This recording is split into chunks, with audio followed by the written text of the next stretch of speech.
بەناوی خوای گەورە سڵاوتان لەبێت بینەرانی بەڕێز و خۆشەویست. یادی 28 ساڵەی ڕاپەڕینی کەرکووک و سەری ساڵی نوێی کوردی لە شاری کەرکووک کرایەوە. یادی 28 ساڵەی ڕاپەڕین لە شارەکە لە کاتێکدایە کورد لە شارەکە پەراویست کرا و هیچ دەسەڵاتێکی نییە، تەنانەت بۆ یادکردنەوەی ڕاپەڕینیش دەبێت مۆڵەت وەربگیرێت. بە میواندارێک لە بەڕێزان لە ستۆدیۆی سەرەکی حاکم حەمدی گلی شارەزایی ناوچە دابڕێنراوەکان هەروە لە کەرکووکەوە سەعید مەجید بەرپرسی ناوەندی ناوچە کوردستانەکانی دەرەوەی هەرێمی کۆمەڵی ئیسلامی تاوتوی ئەم پرسە دەکەین. سەرەتا ڕاپۆرتێک دەبین. لە یادی ڕاپەڕینی کەرکووک و سەری ساڵی کوردی حەزب و لایەنە سیاسی کوردستانەکان و جەماوەری کەرکووک لە قەڵای شارەکە یادی ڕاپەڕینیان بەرز نرخاند و سەری ساڵی نوێی کوردیان پیرۆز کرد. لە بەیاننامەی حزبە کوردستانەکان جگە لە پارتی جەخت لە تەبایی و یەکریزی نێوان حزبە کوردستانەکان کرا و داواش کرا حکومەتی عێراق کۆتایی بەو دۆخە نائاساییەی کەرکووک بهێنێت. دەستی تەبایی و برایەتی ڕادەچێژین بۆ هەموو هاوشاریەکانمان بۆ ئەوەی ژیانەیەکی شایستە بنەوەکانی ئایندەمان بنیاد بنێین. هەر لێرەدا داوا لە حکومەتی فیدراڵ دەکەین کە زۆر بەجددی پەلە هەنگاوی عملی هەڵبکرێت بۆ چارەسەری ڕیشەیی جێڕانەوەی هاوسەنگی سیاسی و ئیداری و لە نێوان پێکهاتەکانی کەرکووک بە تایبەتی دۆخی پەراوێزخستنی کورد و کورد کۆتایی پێبێندرێ. هاوکات بەرپرسێکی کۆمەڵی ئیسلامی دەڵێت 28 ساڵ دوای ڕاپەڕینی خەڵکی کەرکووک لە جیاتی چنینەوەی دەستکەوتەکان ئێستا بەمۆڵەت دەبێ ئاڵای کوردستان لە شارەکە هەڵبکرێت. بەرپرسێکی بجووتنەوەی گۆڕانیش پێی وایە ناتەبایی و ناکۆکی حزب و لایەنە سیاسیە کوردستانەکان دۆخی کەرکووکی بە ئەمڕۆ گەیاندووە. بەداخەوە دەبوو نەک ئێستا کە ئیزن وەرگری بۆ هەڵکردنی ئاڵای کوردستان و دوای داگیرێ بە ئیزن هەڵکرێ ئەوە هۆکاری ناتەبایی و ناڕێکی نێو لە حزب و لایەنە سیاسەکانە بەتایبەتی هەردوو حزبی دەسەڵات کە ناکۆکن بە یەکەوە ناتوانن ئەو تەبایە دروست بکەن. ئەبێ ئێمە ئەنجومەنی پارێزگای کەرکووک کارا بکرێتەوە، ئەبێ بتوانین بەڕاستی پارێزگای کورد هەڵبژێرین بۆ ئەم شارە و ئەبێ گۆڕانکاریی جەزری بکەین، ئەبێ بتوانین ڕێکەوتنێکی جەزری بکەین لەسەر مۆزۆی کەرکووک. دوای 28 ساڵ لە ڕاپەڕینی کەرکووک و دواتر دەرفەتی ڕوخانی ڕژێمی بەعەس لە ساڵی 2003 بۆ کورد هاتە پێش تا بتوانێت کێشەکانی کەرکووک و ناوچە جێنا کۆکەکانی تر یەکلایی بکاتەوە، بەڵام بەهۆی ناکۆکی حزبی و ململانێ لەسەر پۆست وای کرد لە 16 ئۆکتۆبەر نیوەی خاکی کوردستان لەدەست بدرێت و کورد لە سەرجەم ناوەندەکانی دەسەڵات لە ناوچە جێنا کۆکەکان دوور بخرێتەوە. چیانووری کەناڵی ئاسمانی پەیام کەرکووک.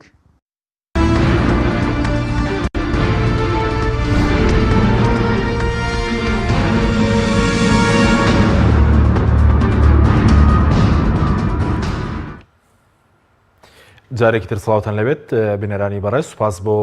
میوانەکانمان کاک حاکم بەخێر بن سەرتا لە بەڕێستان و دەست پێ بکەین. هۆکاری چیەکە یادی 28 ساڵەی ڕاپەڕینی کەرکووک و یادکردنەوەی سەری ساڵی نوێی کوردی لە کەرکووک لە کاتێکدایە کە کورد لەو شارە بێدەسەڵاتە و پەرایەز خراوە. وڵام پێشەکی من پیرۆزبایی جەژنی نەورۆز دەکەم سەر ساڵی کوردی بۆ هەموو تاکی کورد لە هەموو گۆی ئەرزە بە تایبەت کەسوکاری شەهیدان. مەوزوعی کەرکووک زۆر معقدە بەحقیقەت، یعنی ئەوەی ئێستا بینیمان ئەتوانم بڵێم ئەم سیناریۆ و ئەم مەسرحی کە لە کەرکووکا بینیمان زۆر شتێکی زۆر یعنی بەڕاستی زۆر غەریب بوو. شتە غەریب بوو ئەمەی کە مەسئلەی ئەبێ موافقە وەربگری، ئەبێ نازانم چی بکەی، تەنانەت حتا پێش وەزعی 2003 لە کەرکووکا ئەتوانم بڵێم مناسبەی نەورۆز ئەکرا و ئەتوانم بڵێم لەمە گەورەترش بوو. ینی لە سەردەمی سەدامە یادی سەری ساڵی کوردی بەڵێ ئەکرا بەم شێوەیە گەورەتر بوو دەکرا. بەڵام ئەوەی مەوزوع ئاگر و ئەمانە نەبوو، بەڵام مناسبەکە دروست بوو. تەنانەت عەرەبی کەرکووک بەشداری ئەکرد، تورکمانی کەرکووک بەشداری ئەکرد. ئەمەی ئێستا کرا وەکو منەتێک بێ ئەی بەخشێتە سەر ملەتی کورد بە تایبەت خەڵکی کەرکووک، یعنی بە تکا و ڕجاو تا توانیانە بۆ 2 سەعات مەجال بدەن کە ئەم یادە پیرۆزە یاد بکرێتەوە تەنانەت هەڵکردنی ئاڵای کوردستانیش بە مۆڵەت بووە ینی بۆ 2 سعات بوو لەسەر من خۆم شخصی لەگەڵی کەرکووک من خۆم شخصی لەگەڵ ئیدارە نامەوێ ناو بێنم ئیدارەی کەرکووکە قسەم کرد وتیان کاکە ئێمە مەجای ئەوەمان داوە 2 سعات کورد بتوانێت لەسەر قەڵا هینەکە بکە بەڵام بەمەرجێ نابێت درەنگیش ببێ ئەبێ ینی کوت و پڕ ببێ تەنان لە سعات 3 وابزەم ئاگرەکەیان هەڵکرد ئەوەش ینی شتێکی نادەستوریە چونکە ئەمە منەت نییە خۆی دوای 16 ئۆکتۆبەر مامەعنا فەرزی قانون لە کەرکووکات جێبەجێ ئەکرێ فەرزی قانون لە دەستورە ئەمە ینی وجودی هەیە لە عێراقا ئەتوان بڵێم 11 مناسبەمان هەیە یەک لە مناسبانە 21 ئازارە ئەمە دەستکەوتی تازە نییە ئەتوانم بڵێم لە شۆڕشی ئەیلولەوە هات ینی دوای حکمی ذاتی زمانی سەدام پێش زمانی سەدام وجودی هەبوو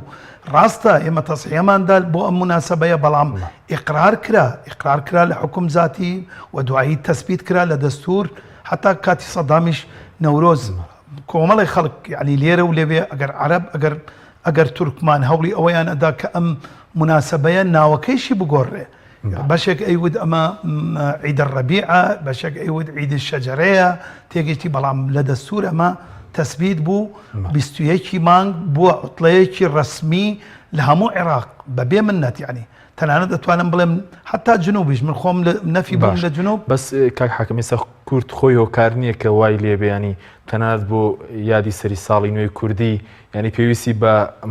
مۆڵەتەوێ بۆ هەڵکردنی ئاڵای کوردستان پێویستی بە مۆڵەتەوێ برا من یەک شتێک ئەڵێم یعنی دوای 16 ئۆکتۆبەر وەزعی کەرکووک جیاوازە من لە فیسبووکیش نووسیم ئەسڵەن ئێم کوردستان یعنی ئەتوانم بڵێم سنووری نەما لەگەڵ عێراق ئێستا ئەجندایەکی تایبەت هەیە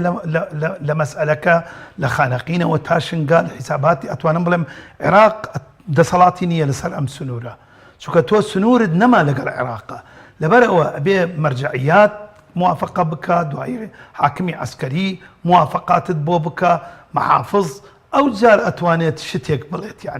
یعنی تا 19 مانگ هێشتا متەردد بوو هێشتا ئەتوانم بڵێم وەکو خێرێک 19 و 20یان کردە عوتڵە دوایی 21 مانگ خۆی تەسبیتە لە دەستورە ئەبێ جێبەجێ بکرێ و ئەبێ هەموو ئەو خەڵکە وەکو بڵێ خۆشی خۆی دەربڕێ بۆ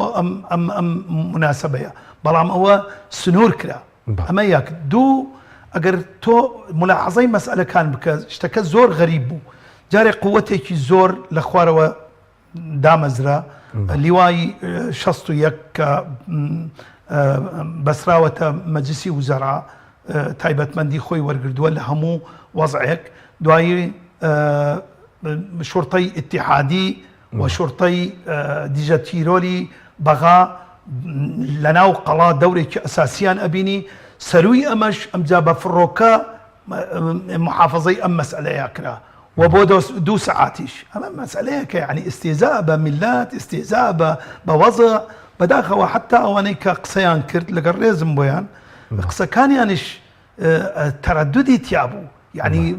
نەفەسی جەلالیەتی تیا بوو نەفەسی تەسلیم بوون بە وەزعەکە ئەمە کەرکووک نییە کەرکووک خاوەن تەسحیەیەکی زۆرە خاوەن شەهیدێکی زۆرە کەرکووک شەڕێکی دووەلی لەسرە بەڵام بەداخەوە ئەوەی ئێمە ئەمڕۆ بینیمان حتا مەسئولین تەنانەت حتا لەوەی کۆمەڵی شەڕ رازی نیم چونکە چەنوتەیەکی بچووک و خواحافیز سپاس دەکەم دەتەگرێن بۆ لای بەڕێست ئەگەر بچین لای مامۆستا سعید مامۆستا زۆر سپاس بۆ بەشداریتان لە بەرنامەکەماندا سەبارەت بە یادی سەری ساڵی کوردی لە کەرکووک ئەمڕۆ چۆن بوو و ئایا تەنها بۆ هەڵکردنی ئاڵای کوردستانیش حیزبە کوردیەکان لە کەرکووک مۆڵەتیان لە پارێزگاری کەرکووک وەرگرتە بوو بۆ ماوەیەکی کاتی بەڵێ دیارە دەستخۆشتان لێ دەکەم بە گرنگیدانتان بە ئەم بابەتە بە تایبەتی شاری کەرکووک بە قۆناغێکی زۆر هەستیارە تێدەپەڕێ دیارە حیزب و لایەنە سیاسەکانی کەرکووک حیزبە کوردستانەکان کە بڕیارەندا بوو لەسەر قەڵای شاری کەرکووک ئەو مناسبەت و یادە بەڕێوە بەرن دیارە هەر لە سەرەتای بەیانیەوە هەموو کۆچە و کۆڵانەکانی شاری کەرکووک بە هێزێک بەڕاستی بڵاوە پێکرا بوون کە خۆی لە خۆیدا دیاردەیەکی خەڵک ئەیویست خۆشی دەرببڕێ بەڵام لە بەیانیەوە ترس و بیمێک لە ناو ناخی خەڵکدا بوو بەوەی کە ئەم هەموو هێزە لە پای چی بەڵام دیارە حەقی خۆمانە ئێمە وەکو کورد فرسەتێکی باشمان دەستکەوت کە لە شاری کەرکووکە بتوانین خزمەت بە شاری کەرکووک بکەین و کەرکووک بجێڕینەوە باوشی هەرێمی کوردستان بەڵام بەداخەوە نەک نەمانتوانی ئەوە بکەین بەڵکو ئەوەی هەشمان بوو لە دەستماندا کە ئێستا بۆ هەڵکردنی ئاڵایەک بۆ یادێکی وەکو نەورۆز کە سەری ساڵی کوردیە دەبێ موافقەیەک وەربگرین بۆ ماوەی 2 سەعات لەوە زیاتریش نەبێ و کاتەکەشمان بۆ دیاریکراو بێ بەداخەوە یعنی پاشەکشەیەکی زۆر دەبینم لە شاری کەرکووک و لە دەوروبەری بەداخەوە بەڵێ هۆکارەکەی چییە بە بۆ چوونیەوە ینی ئەم پاشەکشەی کە کورد لەم شارە کردوێتی بەڵێ دیارە ئێمە ئەگەر سیر بکەین لە ڕاپەرینی ساڵی 1991 دیارە خەونێکی زۆر مێژوونەی کورد هاتە دی کە هێزی پێشمەرگەی کوردستان هاتە شاری کەرکووک کە خەڵکی زۆر دڵخۆش بوون بەڵام دیارە ئەوش بە موامەراتی نێودەوڵەتی ئەو خەونە لەبار برا کە کورد نەیتوانی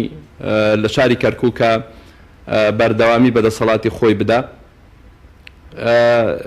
دیارە دووبارە لە ساڵی 2003 کە دووبارە کوردستان و هێزی پێشمەرگە توانیتی بێتەوە ناو شاری کەرکووک و لە نزیکی 15 ساڵ خزمەتکردن لە شاری کەرکووک بە نەفەسی حیزبی پێم وایە بۆیە ئێمە ئەبوایە تەجروبەی کوردستان نەمان گواسایەتەوە شاری کەرکووک لێرە حیزبایەتیمان نەکردایە بەڵام دیارە لە شاری کەرکووکە حیزبایەتێکی سڕف کراوە کە هەموو دائیرەکان هەموو شوێنە گشتیەکان 50 بە 50 لە بینی پارتیویەکێتیە دابەشکرا بوو کە خەڵکی تری لێ بێبەش کرا بەداخەوە کە نەعەدالەتیەکی زۆر ستەم ئەمانە هەمووی لە دەسەڵاتی کوردیە ڕوویدا لە شاری کەرکووکە بەداخەوە کە سەرنجامەکەی وای لێ هات کە ئەو واقعە تاڵە بێ بەسەرمانە کە کورد دەسەڵاتی نەمێنێ لەم شارەیە بەداخەوە کە ئێستا بۆ بچووکترین شتی خۆی لەم شارەیە گردبوونەوەیەکی بچووک بەبێ ئیجازە ناتوانێت گردبوونەوەیەکی بچووک ئەنجام بدە بەڵێ بەس وەکو لایەنە کوردیەکان ئەمڕۆ تەنات هەموو لایەنە کوردیەکانیش ئایا هەمویان بەشدار بوون بە یەکۆیەک و لەسەر ئەوەش ڕێک نەکەوتون لایەنە کوردیەکان لە کەرکووک ئەوەی کە بەیەکەوە دابنیشن و بەیەکەوە مەسەرەن یادەکانی سەری ساڵی کوردی و ڕاپەڕین بکرێتەوە بەڵێ دیارە ئەو لایەنانی کە بنکە بارەگەیان لە شاری کەرکووکە هەیە بەیەکەوە ئاهەنگیان بەیەکەوە ئەو یادیان بەرز ڕاگرت بەداخەوە پارتی دیموکراتی کوردستان وەکو ئەوەی کە لە سەرەتای گەڕانەوەی حیزبەکان و مانەوەی حیزبەکان لە شاری کەرکووک ئەوان کە چوونەتە دەرەوەی کەرکووک تا ئێستا بەشداری هیچ پرۆسەیەک و هیچ یادێکیان لە شاری کەرکووکدا نەکردووە بۆیە بەبێ پارتی دیموکراتی کوردستان ئەو یادە بەڕێوە چوو بەڵێ سوپاس دەکەم دواتر گرێم بۆ لای بەڕێزت کاک حاکم گەرم بۆ لای بەڕێزت هۆکاری چییە کە مەسەرەن لایەنە کوردیەکان لەسەر دۆخی کەرکووک ڕێک ناکەون تەنە لەسەر کاراکردنەوەی ئەنجومان لەسەر دانانی پارێزگارێک بۆ شاری کەرکووک لە کاتێکە خەڵکی کەرکووک لە بارودۆخێکی خراپدایە با ئێمە حقیقەت قسە بکەین ینی نابێت ئێمە خۆڵ بکەینە چاوی ئەو خەڵکە کەرکووک تایبەتمەندی خۆی هەیە حساباتی دووەلی تەواوی تایە و تایبەت دوای 16 ئۆکتۆبەر حساباتەکان هەموو گۆڕا سراعێکی ئیقلیمی لە منتیقە هەیە سراعێکی فقهی لە منتیقە وجودی هەیە ئێمە ئێستا لە ناو کەرکووکە دوێنێ و پێرێ زۆر ئاسان بوو ئێمە حەلی مەسائلەکان خۆمان بکەین لەگەڵ تورکمان لەگەڵ عەرەب لەگەڵ کورد مثلا لە بینی خۆمان بەڵام ئێستا کام عەرەب شیعە سونە ئەمجا شیعەی خومەینیە شیعەی وەتەنی عێراقی ئەمە لەلایەک بە جۆرەی تورکمانیش هەمان شت کام تورکمان تورکمانی سنە یا تورکمانی شیعە شیعی فارسی یا شیعی سەر بە عێراق ئەمە کۆمەڵێ معقدات هەیە ئەمجا دێنە سەر خۆمان ئێمەش بووینەتە پرت و بڵاو وەکو عەرەبانەیەکی فرشقەمان لێ هاتووە تێگەیشتی نەس هەرمان دیارە نە نازام چیمان دیار نییە ئەمە مەسئلەکان لێرەیە یعنی ئەمەش ئیستراتیجێتی دووەلی یاریەکە بەسەراحەت یعنی من کاتی خۆی ئەمە وتووە ئەحزابی کوردی بە تایبەت پارتی وێکێتی وەکو ئەو یاریچیانن کە بۆ فەرەنسا گۆڵیان کرد ئەفریقی و مەغریبی بوو بۆ مەغریب حساب نەکرا بۆ ئەفریقیاش حساب نەکرا بەڵام بۆ فەرەنسا حساب کرا ئێمەش هەرچی ئەکەین بۆ خۆمان نییە یعنی لە بۆ ئیستراتیجێتێکە یعنی 16 ئۆکتۆبەر بۆ ئیستراتیجێتی کێیە حەزەکەم ئەوانەی کەوە ئەمەیان کرد ئەگەر خەیری بۆ کورد هەیە وەڵڵاهی دەستیان ماچەکەم ئایا بۆ ئێمە هەیە سیوێکی ئاب کە کرا ئایا بۆ ئێمە بوو بۆ ئێمە نییە استراتیجێتی عەرەب لەگەڵ استراتیجی فورس پێکات بە ئێمەیان وت خوا حافیز لە شۆڕشی ئەیلول وابوویاننا ئەمجا بە گوێرەی 16 ئۆکتۆبەر استراتیجێتێکی ئیقلیمی عیلاقەی ئەسڵن بە عێراقەوەش نییە هاتوۆتە کایە ئێمەش ئەمەی ئیمڕۆ بینیم لەناو کەرکووگا شتێکم هاتە بیر وەرە شتەکە ناشرینە بەڵام وەڵڵاهی پێویستە بڵێم مام جەلال بە ڕەحمەت بێ کاتێ سەدام حوسێن چووە ناو کوێت دەرچوو قسەیە جوانی کرد دەرکرا تێگەیشتی شەهیدی دا کۆمەڵە شتی دا مام جەلال بنەس وتی سەرشکا و نازانم چی دڕا و هێشتا ئەڵێ ئینتسەرنە ئێمە ئەوەی ئیمڕۆ بینیمان کورد سەری شکاوە لە کەرکووک بەڵێ سەری شکاوە و لەوە زیاتریش تێگەشتی ئەمجار کۆمەڵێ خەڵک بەداخەوە ئەگەر پەرلەمان ئەسڵەن ئەو پەرلەمانتارانەی ئەمڕۆ مشارەکەی ئەم وەزعیان کرد ئەبێ بدرێنە محکەمە بۆ چونکە ئەمە گاڵتە پێکردنە بە میلەت گاڵتەکردنە بە ئەو کەسانێک کە دەنگیان پێدان چونکە ئەمانە متمانەی کوردایەتیاندا بە ئێوە تێگەشتی ئەبێ کوردایەتی بکەن نەسەر شۆڕی ئەمەی بینیمان مەحزەلەیەکی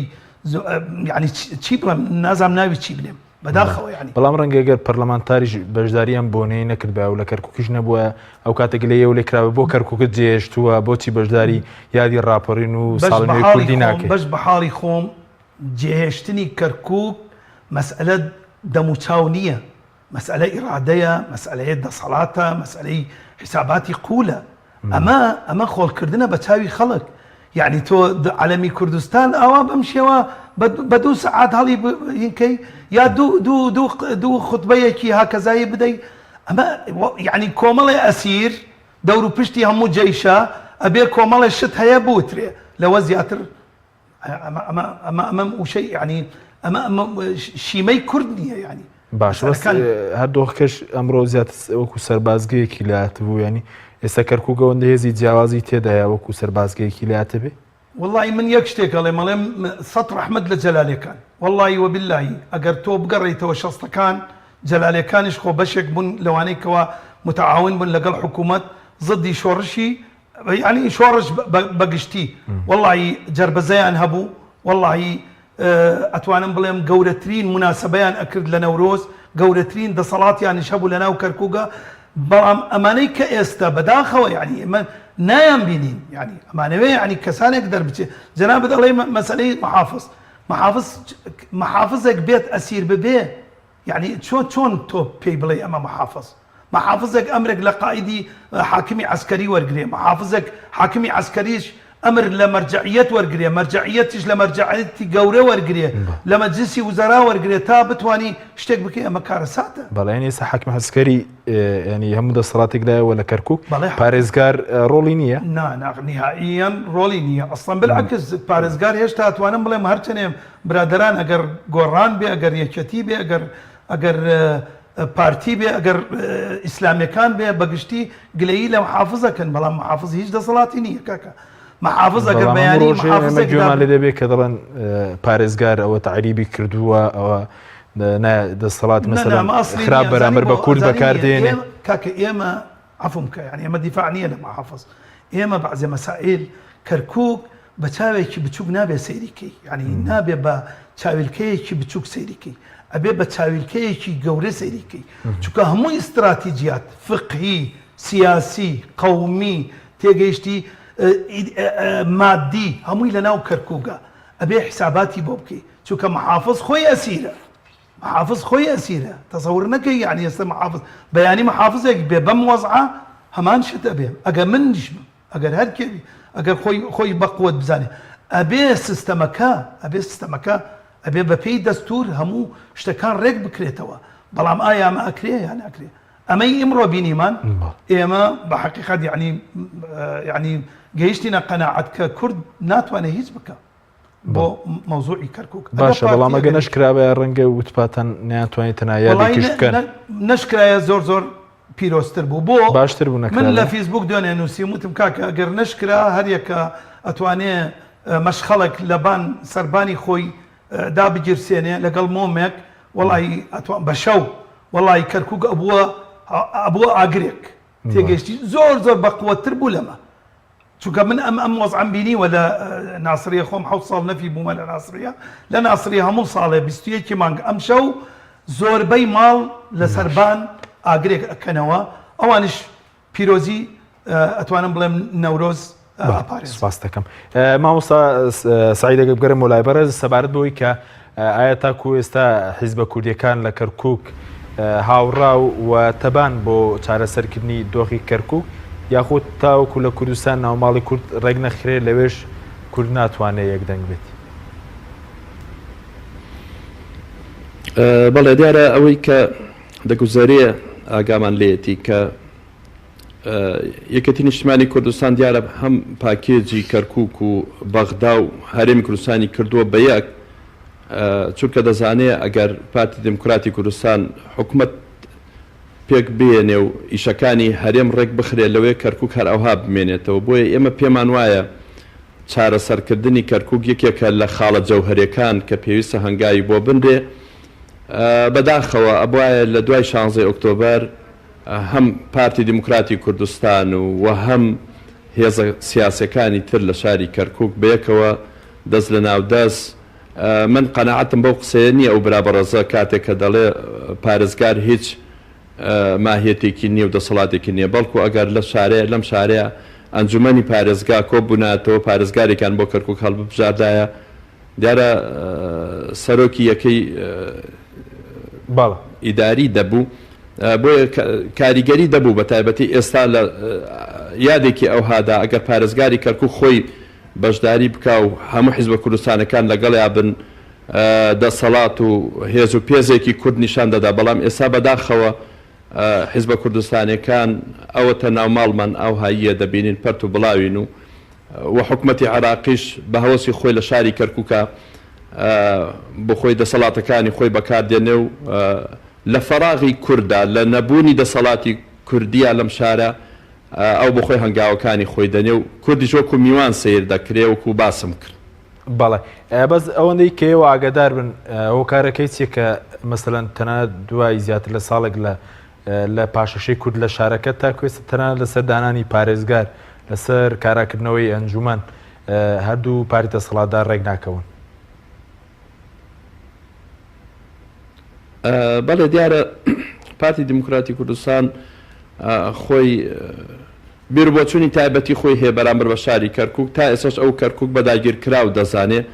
بەڵام ئایا ئێمە ئەگەر داگیریش کرابێ ئایا هەوڵی سەندنەوەی نەدەین کە ئێمە ئەگەر بە شەڕ نەتوانین کەرکووک بگرینەوە خۆ دەبێ بە هەوڵە دیبلۆماسیەکانمان بە ئیتیفاقاتی سیاسی کە بە تایبەتی دیارە بەرپرسێکی گەورەی ئەم کوردستانە لە کاتێدا کە هێزی پێشمەرگە لە کەرکووک بوو دەیگوت ئەگە هەر کاتێ پێویست بێ خۆم دێم بۆ کەرکووک بەڵام ئێستا خەڵکی کەرکووک و شاری کەرکووک پێویستی بە خۆی و بە هێزەکەی و بە حیزبەکەی هەیە کە بێن چارەسەری ئەم دۆخە بکەن کاتێک کە نایەن ئەوی جێگەی پرسیارە بەڕاستی کە ئەمڕۆ پارتی دموکراتی کوردستان دیارە لە پێکەنانی حکومەتی عراقی و بەشداری لە پرۆسی سیاسی عراقا هەیە و لە شاری مووسڵ بەشداری دەکا بەڵام شاری کەرکووک بە تایبەتی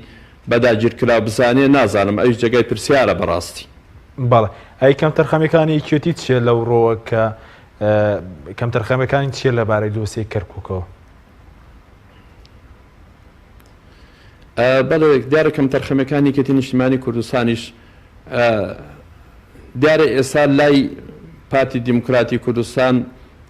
بەرپرسی ئەم دۆخەی ئەمڕۆی کەرکووک یەکێتی نیشتیمانی کوردستانە بمانوێ نەمانوێت خەڵک زیاتر ڕووی لە یەکێتی نیشتیمانی کوردستانە بەهۆی ئەوەی کە کورسیەکانی پەرلەمانی عێراق هەمووی ئەو بەدەستی هێناوە و خۆشی بە بەرپرسی یەکەم دەزانێ بۆیە ئەم دۆخەی کە ئێستا هاتۆ بەسەر شاری کەرکووکە قورسایی زۆری دەکەوێتە سەر یەکێتی نیشتیمانی کوردستان کە یەکێتی نیشتیمانی کوردستان دەبێت هەوڵ بدا بە هەر شێوازە بێ لەگەڵ پارتی دیموکراتی کوردستانە ڕێک بکەون و بێنەوە لە شاری کەرکووکا بەیەکەوە خزمەت بکەن و ئەم دۆخە نالەباری کە ئەمڕۆ بەسەر شاری کەرکووکدا هاتووە بەڕاستی چارەسەری بکەن نەک هەر شاری کەرکووک بەڵکو لە دووزەوە لە ئەو شارانی ترکە هەمی کە ئەمڕۆ دەسەڵاتی کوردستانی تیان نەما و هەر حکومەتی عێراقی خۆی بەڕێوەی دەبە بەڵێ ئەوە ماوە کە پێشتر مەسەرەندایانگ و کەرکووک قودس و دڵی کوردستانە وەڵاهی ئەگەر قودس و دڵیش بێ بەڵام ئەمڕۆ بێکەس و بێلانەیە بەڵێ چونکە بەڕاستی ئەگەر سیرکەین ئەمڕۆ کەرکووک و کەرکووکیەکان پێویستیان بە ئەم دوو دەسەڵاتەیە کە بێن چارەسەری کێشەکەیان بکەن نەک لە دوورەوە ناوی گەورە گەوری لێ بنێن بەڵام ئەمەش حاڵی خەڵکەکەی و شارەکەی بێ بەڵێ سوپاس دەکەم کاک حاکم گەرم و لای بەڕێز سەبارەت بەوەی کە کورد ئێستا خۆی لە ئیدارەدانی دۆسیی کەرکووکە هیچ ڕۆڵێکی نییە بەتابەتی پۆلیسی مەحەلەی کورتیدا بەژانەوە ڕۆڵ نییە لە دۆسی ئەمنی خۆی ئەزانی چۆنە یعنی مەسەلە پۆلیس نییە مەسەلە مەلەفی ئەمنی دوای 16 ئۆکتۆبەر قەت و قەت بەدەست کورد نابێ استراتیجیەتەکە ئەمەیە یعنی مەسەلە ئەوە نییە یعنی ئەم برایە مەسەلە ئێمە نامانەوێت دیفاع لەم حیزب و لەو حیزب بکەین ئێمە خوێندنەوەی ئێمە بەتایبەت خۆم لە ئیستراتیجەتی ئەمنی قەومی خۆم ئەگەڕم زیاتر لە مەسئلەکانە مەوزوعی کەرکووک پێکنەهاتنی ئەم دوو حیزبە لەسەر مەوزوعی کەرکووک ئەمە شنگال نییە کاکە ئەمە کەرکووکە وەما ئەدراکە مەل کەرکووک تێگەیشتی حیساباتی کەرکووک قوولە حساباتی کەرکووک حساباتێکی زۆر گەورەیە ئەبێ حساباتی بۆ بکەیت تۆ ئێستا مەشروعێک هەیە لە دەست حکوومەتی عێراق هەموو مەحافزین تەقلیل یعنی دەسەڵاتیان کەمەکەن لە چی دەسەڵاتی مەلەفی ئەمنی لە دەست محافظ نامێنێ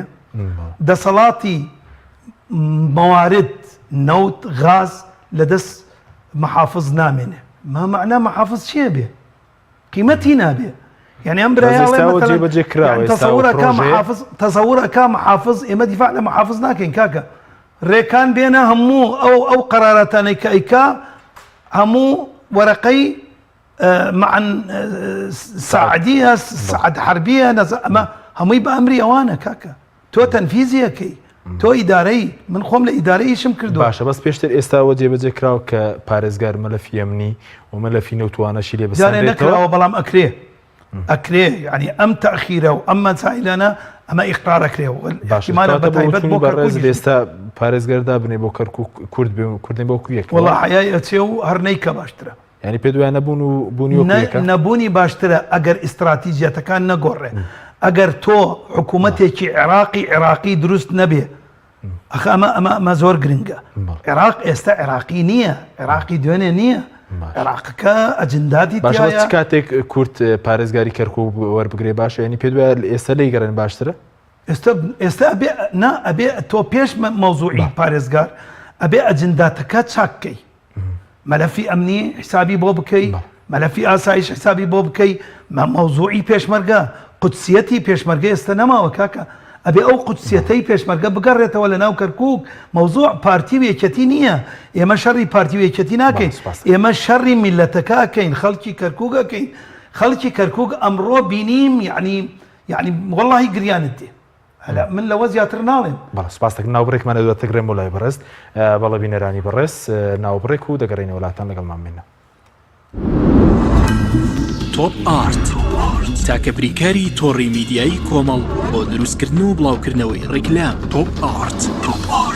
ئایا تا ئێستا بیرت لەوە کردوتەوە کە ئینتەرنێتێکی بێسنوور بەکاربێنیت یان بیرت لەوە کردوتەوە کە بۆ هەفتەیەک یان 2 هەفتە ئینتەرنێتی بێسنوور بەکاربێنی سەرەڕای هەموو ئەمانە تا ئێستا بیرت لەوە کردوتەوە کە بۆ یاریە ئەلکترۆنیەکان ئینتەرنێتی بێسنوور بەکاربێنیت بێگومان نەخێر فانسی نێت هەموو ئەم کێشانەت بۆ چارەسەر دەکات تۆش دەتوانیت بۆ ماوەی هەفتەیەک یان 2 هەفتە یان مانگێک بەردەوام بێسنوور لەگەڵمان بیت ئێستا خزمەتگوزاریەکانمان لەم شوێنانە بەردەستە سلەیمانی شارباژێر شارە زوور هەڵەبجە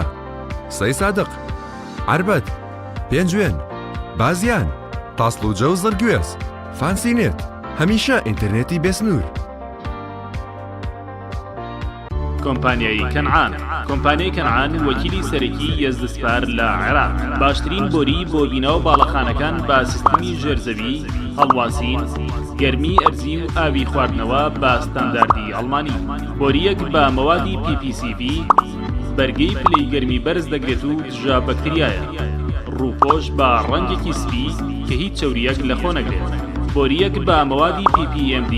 کێشی کەم ڕێگر لە دەنگی تێپەڕبوونی ئاو بۆریەک بە مەوادی PPC دژ بە گۆڕانی کەشوهەوا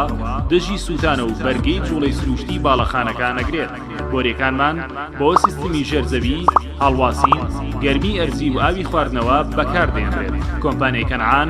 وەکیلی سەرەکی لە عێراق ناونیشان فەرعی یەکەم سلێمانی بەرامبەر دادگای کۆن پێشانگای ئارام فەرعی دووەم سلێمانی زی لە سوتاوەکە پێشانگای هاوکار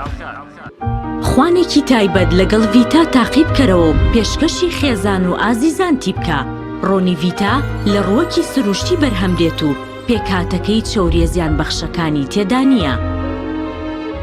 ڕۆنی ڤیتا باشترین ڕۆنی لە 100% سروشتی ڤیتا نهێنی خواردنە بەتامەکانی سەر سفرەکەت تۆپ ئارت تاکە بریکاری تۆڕی میدیایی کۆمەڵ بۆ دروستکردن و بڵاوکردنەوەی ڕیکلام تۆپ ئارت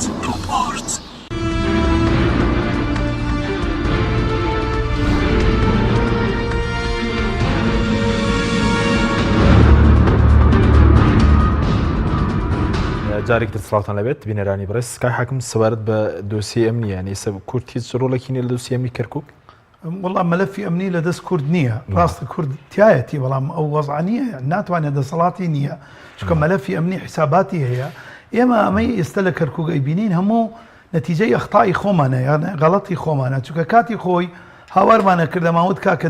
دوو ئاسایش نابێت لە ناو کەرکووکا بێ تێگەشتی کۆمەڵی تەجاوزاتمان کرد کۆمەڵێ خەڵکمان هێنا مع الأسف یعنی ئەکادمی نەبوون کۆمەڵی خەڵکمان هێنا بە نەفەسی شاخ ئیشیانە کرد کۆمەڵی خەڵکمان هێنا نەفەسی کەرکووگییان تیانە بوو ئەسڵەن کەرکووگی نەبوون تێگەیشتی یعنی گوناحە تۆ کەسێک بێنیت وەکو کەرکووک کەوادری تیانە بێ ئەگە لە ناو پارتی ئەگە لە ناو یەکەتی ئەگە لە ناو ئیسلامەکان ئەگە لە ناو گۆڕانە کەوادری تیانە بێ بتوانێت خەڵکی کەرکووک باتە ڕێوە ئەمە تەسیرێکی گەورەی کرد تێگەیشتی ئێمە بربڕی پشتی مادەی 140 ئەبووە ئێمە ئیشی لەسەر بکەین پێش ئەوەی مەسئلەکانە و بە تایبەت وەکووتم بربڕی مادەی 140 تەطبیع بوو ئێمە لە تەطبیع ئیشمان نەکرد تێگەشتی تەطبیع ئەوە بۆ ئەو پردانەی کەوا ڕووخاوە لە بینی کورد و عەرەب کورد و تورکمان سوعنا شیعە ئەبووە ئەوانەمان چاک بکردایە تەنانەت ئێمە دەستگای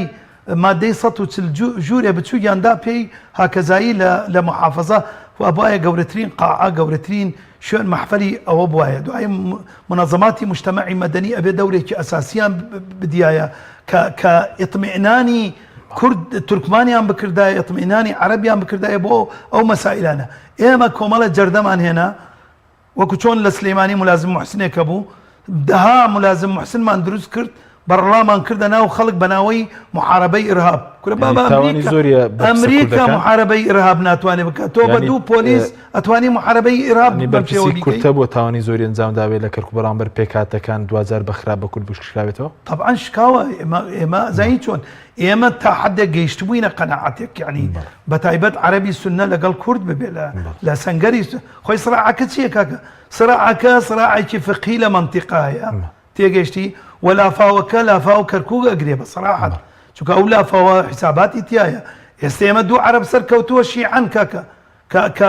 کە لە کەرکووکە لەگەڵ ڕێزم بۆ شیعە تەعنی شیعە ناکەین ئێمە بەڵام لە کەرکووکە شیعە نەبووە تێگەشتی زانیت ئێستا عەرەبی سوننا ئیهمال کراوە، تورکمانی سوننا ئیهمال کراوە، تێگەیشتی ئەمە نەتیجە بەس کورد و عەرەب و کورد و تورکمان نابێ، ئینەما تورکمان و تورکمانە بێ، عەرەب و عەرەب ئەبێ لە مستەقبەلا. ئەمە ئەبێ ئیشی لەسەر بکەیت. دەسەڵاتی کوردی ئەبێ حساباتی ئەوە بکە، مەوزوع کورسی نییە، مەوزوع مناسب نییە، مەوزوع ئەبێ ئەو مؤسساتە لەگەڵ حکوومەتی عێراق بە تایبەت عێراقیەکان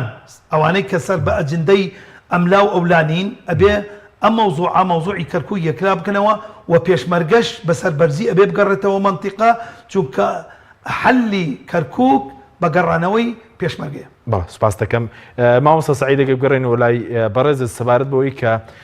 چەندە حکمی بڵێن 4 ساڵی کورد لە کەرکووکە کاریگەری خراپیە بۆ لە ئێستادا مەسەرەن پێکاتەکان تورکمان عەرەب دژیەوە بێ جارێکی تر کورد لە کەرکووک دەسەڵاتی هەبێت. بەڵێ وەڵا دیارە من لەگەڵ ڕێز و خۆشەویستم بۆ برا بەڕێزە کە جەنابی دەڵێ بە پارێزگارێک یا بەوە چارەسەری کێشەکان نابێ. ئێمە دیارە دوو ڕێکار هەیە بۆ چارەسەرکردنی کێشەی کەرکووک، یا ئەوەتە بەهێز و قووەت بین شاری کەرکووک بگرینەوە کە ئەویش ممکن نییە لەم کاتەیە کە شەڕێکی ناوخۆیی بەرامبەر بە حکوومەتی عێراقی کە خۆمان تیا بەشدارین شەڕێ بەرپا بکەین. ڕێگەی دووەمیش بریتە لەو ڕێگانەی کە هەنگاوی حیوار و گفتوگۆکردن و چارەسەرکردنی کێشەکانە کە ئەمڕۆ ئێمە مافێک هەیە لە شاری کەرکووکە مافی خۆمانە کە زۆرینەی ئەنجومەنی پارێزگا لە پێکاتەی لیستی برایەتیە کە وە پارێزگاریش پشکی کووردە. پێم سەیرە جەنابی حاکم دەڵێ ئەگەر پارێزگاریشدا بنە هیچ کاریگەری نابێ. قەناعەتم وایە ئەنجومەن و پارێزگار و پەرلەمانتاران و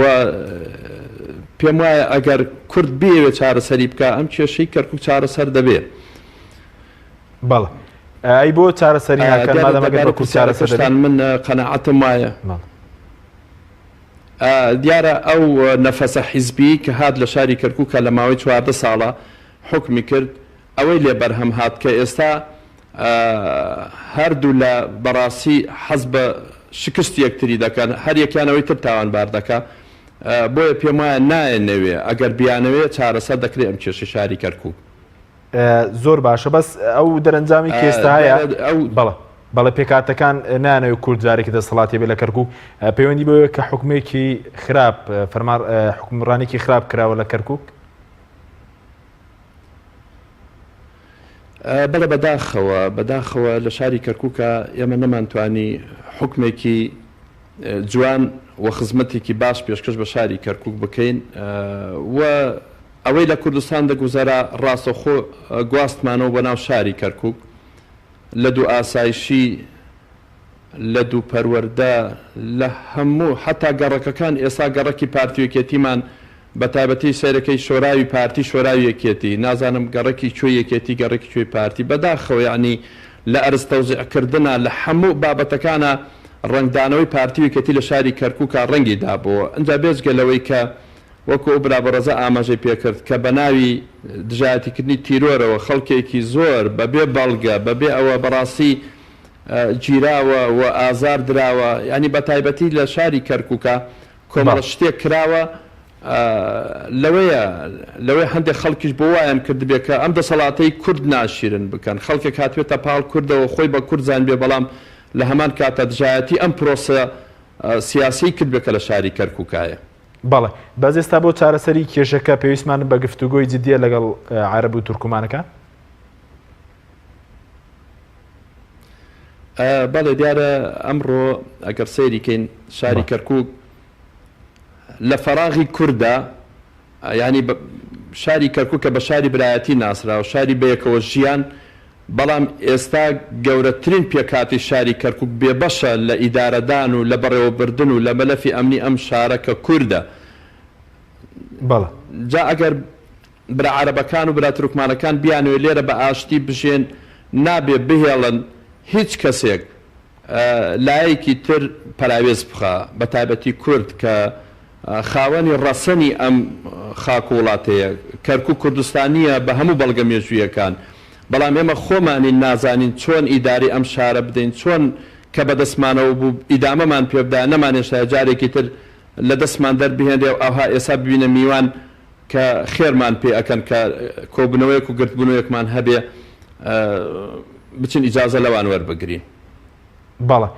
بەستا ئێستا گفتوگۆی جددی کراوە لەگەڵ پێکاتەکانیانی ئەو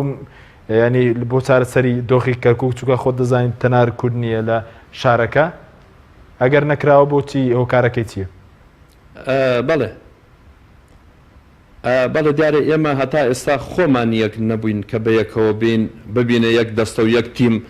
داوای مافەکانی خۆمان بکەین. پێم وایە عەرەب و تورکمانیش ئەوانش هەرێکە مەسلحەتی خۆیان هەیە کە بە تایبەتی لە دوای نەمانی دەسەڵاتی کوردی لە شاری کەرکووکە زۆربەی پۆستەکان دابش کران و لە کورد سەنرانەوە درا بە عەرەب و تورکمان ئەویش حەز دەکا ئەو مەسلحەتی کە هەیەی لە دەستی نەدا لەوەیە پێی خۆش بێ کورد جارێکی تر نایەتەوە ئەم شارە لەم شارەیە دەسەڵاتی نەبێ بۆی ئەو پۆستانی کە بەدەست هێناوە کە هەر بەدەستی خۆیانەوە پێ. بەڵێ سوپاس دەکەم کاک حاکم گەرم و لای بەرز سەبارەت بە گەرانەوەی پێشمەرگە بەرزوت بگەڕێتەوە چارەسەر بەڵام ئێمە گوێمان لە فەرماندەی ئۆپراسیۆنەوە بەچەکانە و ژوورا و بەشی پێکاتوە لە کەرکووک وتی تەنها قسەیە گەرانەوەی پێشمەرگە تا ئێستا چۆن وتی گەرانەوەی پێشمەرگە تا ئێستا قسەیە ینی پێ دوای جارێکی تر عێراق رازی بێ بەوەی کە پێشمەرگە بگرێتەوە ناوچانەوە دۆسی ئەمنی بە هاوبەشی بەڕێوە ببرێت؟ وەڵا خۆی واقعەک هەیە بە حقیقەت مەسەلەی کەرکووک کلیلی کەرکووک بەدەست خەڵکی کەرکووک نییە کاکە ئەجندات هەیە کلیلی کەرکووک لە ئێرانە کلیلی کەرکووک لە تورکایە کلیلی کەرکووک لای ئەمریکایە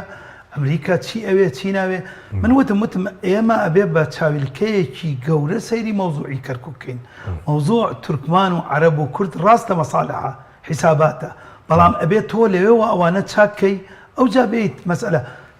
یەکگرتنی ئەحزابی کوردی ئەوە شتێکی پیرۆزە بەڵام بۆ ناگرن ئەجنداتی خارجیە کاکە خۆ مەسئلە داخلی نییە ئێمە وەکو عایلە پارتیمانتیایە یەکێتیمانتیایە گۆڕانمانتیایە